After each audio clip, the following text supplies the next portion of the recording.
Hi, I'm Johnny. This is Johnny Likes, the show where I talk about movies that I like. This is Spaceballs, the review.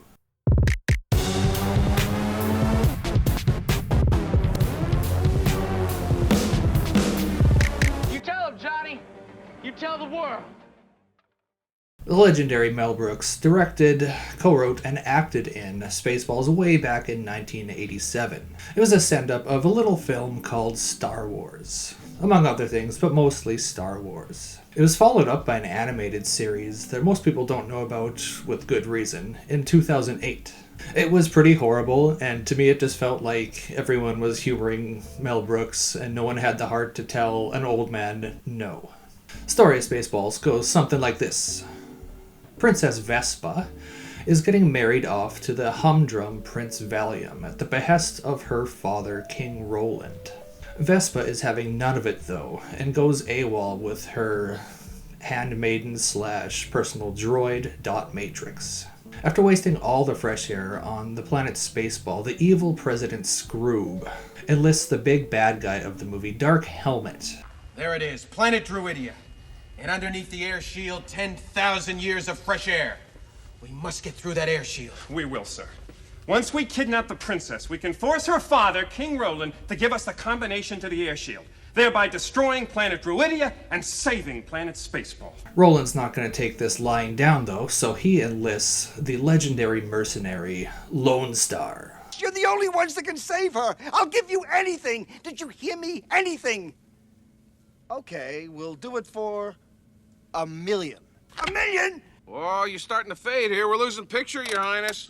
All right, I'll pay it. Only find her, save her. Lone Star's got his own problems, though. He owes a whole bunch of money to a gangster named Pizza the Hut. 100,000 space bucks? By tomorrow? No way. You forgot late charges, which brings it up to, 1 million space bucks. So it's up to Lone Star to learn how to use the Schwartz, a mystical force that kind of controls the universe. Don't stop! You're doing it! You're doing it! I can't believe it. The Schwartz, it's working! Yes! In order to save Princess Vespa and all the people of the peaceful planet Druidia. Everybody got that? Let's start off with the good parts of the movie. On the plus side, it's surprisingly memorable and incredibly quotable. If you've seen this movie or are familiar with it, you know exactly what I'm talking about. I'm a Mog. Half man, half dog. I'm my own best friend. I knew it. I'm surrounded by assholes. Ludicrous speed. What's the matter, Colonel Sanders? Chicken? They've gone to plaid.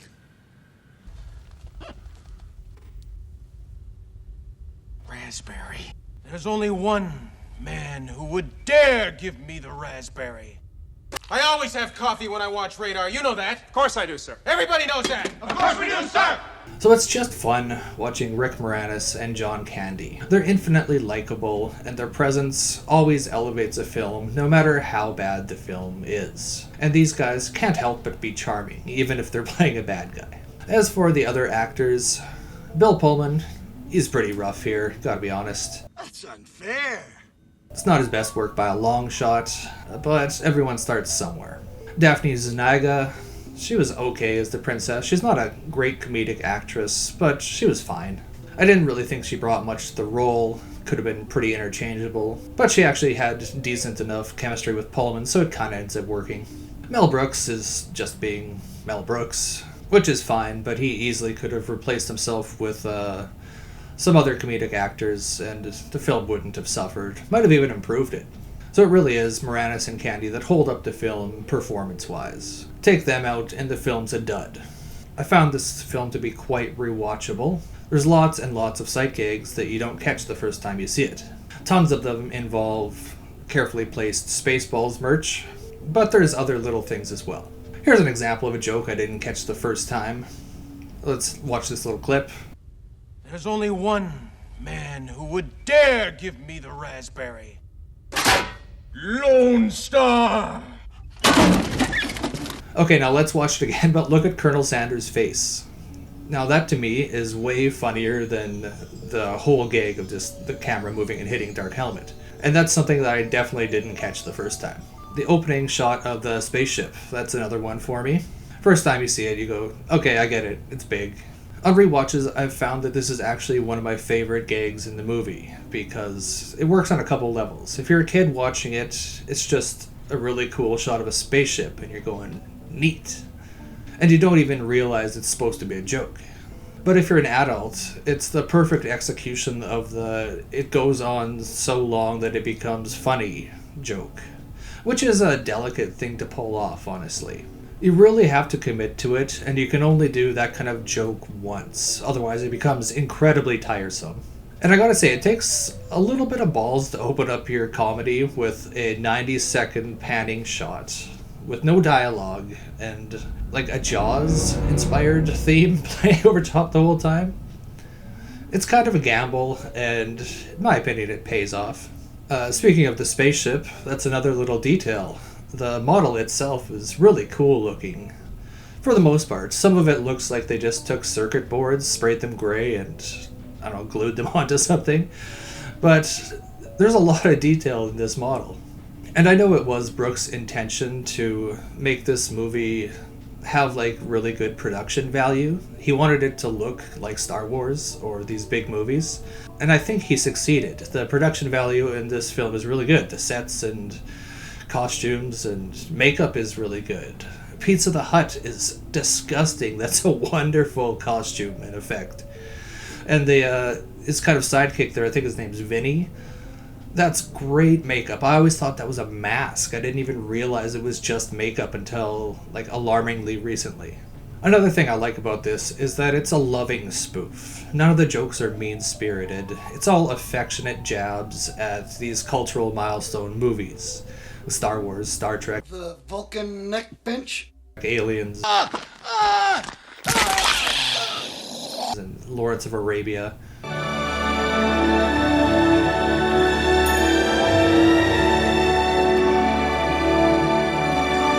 Mel Brooks actually got George Lucas's blessing to do this film, with the condition that he doesn't do any merchandise, which makes sense considering where Lucas got most of his money from. And once Lucas saw like the first draft or first cut of the movie, he actually liked it so much that he got his FX company, Industrial Light and Magic, to help out with post-production. And I'm not sure if they were the ones who did the model, but it wouldn't surprise me. Lucas also said that if this wasn't just a Star Wars spoof, that he thought it would have worked as a standalone adventure film, which I have to agree with him. And I think that's actually why the movie works so well, and why it's had the kind of staying power that it does. So now for the bad. So I've always liked this movie, I've always had a good time watching it. Unfortunately, I don't think it's very funny. And that's kind of a problem for a comedy. And it's my biggest problem with the movie. It's the cinematic equivalent of a dad joke. And you know how dad jokes work, right? Most of the time, you just groan. But occasionally, one is actually pretty funny. That's kind of this movie in a nutshell. Which is the nature of all spoofs, I suppose. At least the Brooks and like Abrams Zucker brand of spoofs. For every genuine laugh in the movie, there's at least 20 gags that don't work. They fall completely flat. And I do think a lot of the humor in this movie is clever and well crafted, but that doesn't mean that I'm actually laughing. Take the classic bit where they show Spaceballs the movie in the movie. I don't actually laugh here, but I do think that it's a clever bit. Instead of laughing, I kind of remark to myself, that's funny. It's a vaudevillian wordplay groaner that feels at least 30 years too late. Looking at now, sir. Everything that happens now is happening now. What happened to then? We passed then. When? Just now. Another example is Michael Winslow, the sound effects guy. Super fun to watch this guy make sounds come from his body that are seemingly impossible. The sweeps, the creeps, the bleeps. The what? The what? And the what? You know, the bleeps. It's amusing, but are you honestly laughing here? Like, I'm not laughing here. I just think the success rate of the jokes in this film is a little low. The hit to miss ratio, not quite there. Like, compare it to some of its peers, such as like Airplane or The Naked Gun. I think they have a much higher success rate of laugh to no laugh. I know this kind of makes me sound like a cranky snob, but someone has to point out that this movie isn't all that funny. That's not true. Search your feelings, you know it to be true.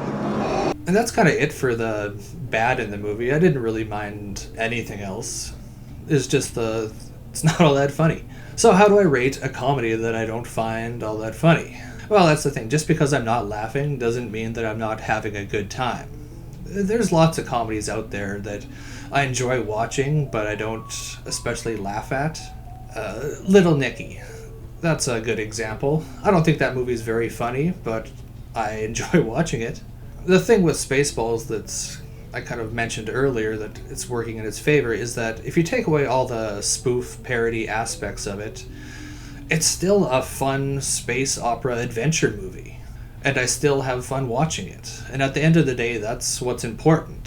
So I'm going to rate Spaceballs at a 3.5 out of 5. So as you may or may not know, they are finally doing a sequel to Spaceballs, which I assume will be called Spaceballs the Sequel. I don't have high hopes for that one at all. I think it's going to be 100% member berries and nostalgia bait, and probably not be very funny. Be a lot of callback jokes that are just doing the same joke again. Nevertheless, I'm still going to watch it. So those are my thoughts on Spaceballs. You can leave yours in the comments. Thanks for watching me talk about movies for a little while, and you can tune in next time to see what else Johnny likes. Please like and subscribe. It's quick. It's free. And, Relatively painless.